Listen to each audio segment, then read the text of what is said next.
নামঘৰ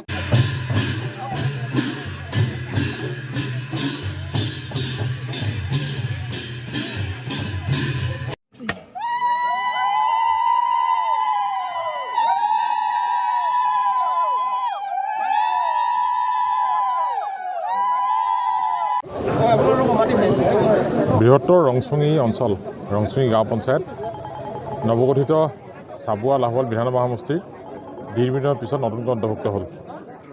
এই সমষ্টিটোৰ পূৰ্বে দুলীয়াজান সমষ্টি অন্তৰ্ভুক্ত হৈ আছিল।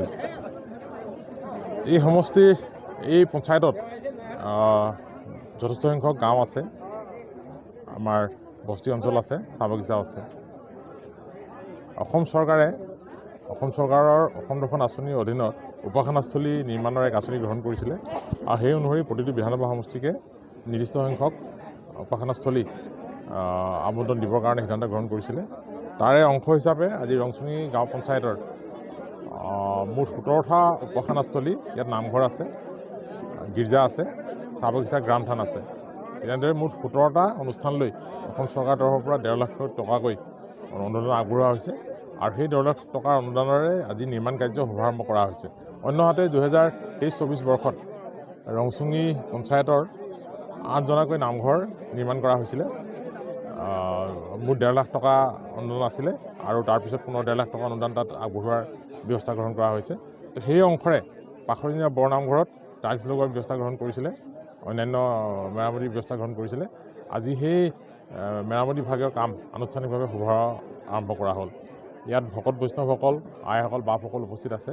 মই সকলোকে আহি সহযোগ কৰাৰ কাৰণে ধন্যবাদ জ্ঞাপন কৰিছোঁ।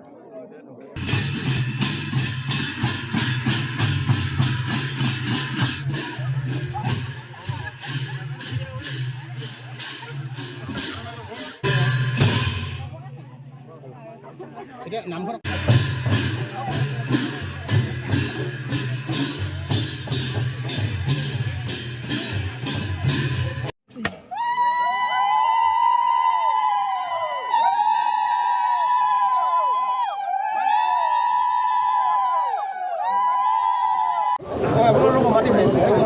বৃহত্তৰ ৰংচুঙি অঞ্চল ৰংচুঙি গাঁও পঞ্চায়ত নৱগঠিত চাবুৱা লাহোৱাল বিধানসভা সমষ্টিৰ দীৰ্ঘদিনৰ পিছত নতুনকৈ অন্তৰ্ভুক্ত হ'ল। এই সমষ্টিটোৰ পূৰ্বে দুলীয়াজান সমষ্টি অন্তৰ্ভুক্ত হৈ আছিল। এই সমষ্টিৰ এই পঞ্চায়তত যথেষ্ট সংখ্যক গাঁও আছে, আমাৰ বস্তি অঞ্চল আছে, চাহ বাগিচা আছে। অসম চৰকাৰৰ অসম দৰ্শন আঁচনিৰ অধীনত উপাসনাস্থলী নিৰ্মাণৰ এক আঁচনি গ্ৰহণ কৰিছিলে আৰু সেই অনুসৰি প্ৰতিটো বিধানসভা সমষ্টিকে নিৰ্দিষ্ট সংখ্যক উপাসনাস্থলী আবণ্টন দিবৰ কাৰণে সিদ্ধান্ত গ্ৰহণ কৰিছিলে। তাৰে অংশ হিচাপে আজি ৰংচুঙি গাঁও পঞ্চায়তৰ মুঠ 17টা উপাসনাস্থলী, ইয়াত নামঘৰ আছে, গীৰ্জা আছে, চাহ বাগিচা, গ্ৰাম থান আছে। তেনেদৰে মুঠ 17টা অনুষ্ঠান লৈ অসম চৰকাৰৰ তৰফৰ পৰা 1.5 লাখ টকাকৈ অনুদান আগবঢ়োৱা হৈছে আৰু সেই 1.5 লাখ টকাৰ অনুদানেৰে আজি নিৰ্মাণ কাৰ্য শুভাৰম্ভ কৰা হৈছে। অন্যহাতে 2023-24 বৰ্ষত ৰংচুঙি পঞ্চায়তৰ 8জনাকৈ নামঘৰ নিৰ্মাণ কৰা হৈছিলে।